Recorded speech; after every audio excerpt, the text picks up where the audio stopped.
ഇന്ന് നമ്മൾ ബേസിക് ആയിട്ടുള്ള അക്കൗണ്ടിങ്ങിൻ്റെ ഒരു ഇൻട്രൊഡക്ഷനാണ് തന്നത്. അതിൽ ഫസ്റ്റ് വൺ നമ്മൾ പറഞ്ഞു അക്കൗണ്ടിങ് എന്ന് പറയുന്നത് ബിസിനസ്സിൻ്റെ ലാംഗ്വേജ് ആണ്.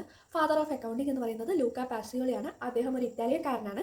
1494 അദ്ദേഹം പബ്ലിഷ് ചെയ്ത ബുക്കാണ് double entry system of accounting എന്ന് പറയുന്നത്. പിന്നെ അക്കൗണ്ടിങ്ങിൻ്റെ മീനിങ് പറഞ്ഞു. അക്കൗണ്ടിങ്ങിൻ്റെ മീനിങ് എന്ന് പറയുന്നത് ഫിനാൻഷ്യൽ ട്രാൻസാക്ഷൻസ് റെക്കോർഡ് ചെയ്യുക, ക്ലാസിഫൈ ചെയ്യുന്നു, സമ്മറൈസ് ചെയ്യുന്നു, അനലൈസ് ചെയ്യുന്നു, ഇന്റർപ്രറ്റ് ചെയ്യുന്നു, then communicate the result various സ്റ്റേക്ക് ഹോൾഡേഴ്സിന് ആ ഒരു എന്താണ് അവരുടെ ഫൈനൽ ഫിനാൻഷ്യൽ പെർഫോമൻസും പൊസിഷനും അത് കമ്മ്യൂണിക്കേറ്റ് ചെയ്യുന്നു. ഈ ഫംഗ്ഷൻ എന്ന് പറയുന്നത് നേരത്തെ പറഞ്ഞ മീനിങ്ങിൻ്റെ ബാക്കി തന്നെയാണ്. അതായത് റെക്കോർഡ് ചെയ്യുക എന്നുള്ളതാണ് ഫസ്റ്റത്തെ ഫംഗ്ഷൻ. റെക്കോർഡ് ചെയ്യുന്നത് നമ്മൾ എന്തിലാണ്? ജേണലിലാണ്. എങ്ങനെയാണ് റെക്കോർഡ് ചെയ്യുന്നത്? ജേണൽ എൻട്രി എഴുതിയിട്ടാണ്. പിന്നെ ആ ഒരു പ്രോസസ്സിനെ പറയുന്ന പേര് ജേണലൈസിങ് എന്നാണ്. ദെൻ സെക്കൻഡ് ഫംഗ്ഷൻ എന്ന് പറയുന്നത് ക്ലാസിഫിക്കേഷൻ ആണ്. അത് എഴുതുന്നത് ജേണലിൽ നിന്ന് ലെഡ്ജറിലേക്ക് എഴുതുന്ന പ്രോസസ്സാണ് പോസ്റ്റിംഗ് എന്ന് പറയുന്നത്. അതിന് വേണ്ടിയിട്ട് നമ്മൾ തയ്യാറാക്കുന്ന അക്കൗണ്ടാണ്. ആ അക്കൗണ്ടിനെ പറയുന്ന പേരാണ് ലെഡ്ജർ എന്നുള്ളത്.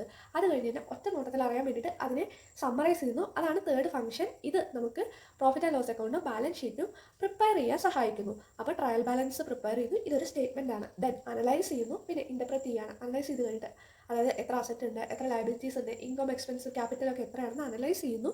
അത് കഴിഞ്ഞിട്ട് അതിനെ ഇൻ്റർപ്രറ്റ് ചെയ്യുകയാണ്. ഇൻ്റർപ്രറ്റ് ചെയ്യാന്ന് കഴിഞ്ഞാൽ പ്രോഫിറ്റും ലോസും എത്രയാണ് എന്ന് എക്സാക്ട്ലി വിലയിരുത്തുകയാണ്. അത് കഴിഞ്ഞ് കഴിഞ്ഞാൽ ആരൊക്കെയാണോ അതിൻ്റെ യൂസേഴ്സ് അവർക്ക് കമ്മ്യൂണിക്കേറ്റ് ചെയ്തു. ഇത്രയും ഫംഗ്ഷനാണ് ഇതിൽ ഇൻവോൾവ് ആയിട്ടുള്ളത്. പിന്നെ ഒബ്ജക്റ്റീവ്സ് ഓഫ് അക്കൗണ്ടിങ്ങിൽ ഒന്ന് പ്രോപ്പറായിട്ട് ബുക്സ് ഓഫ് അക്കൗണ്ട്സ് മെയിൻറ്റെയിൻ ചെയ്യുക എന്നുള്ളതാണ്.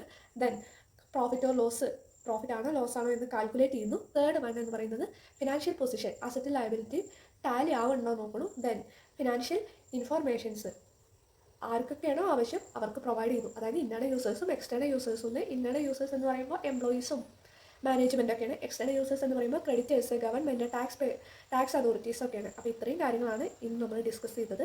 Thank you.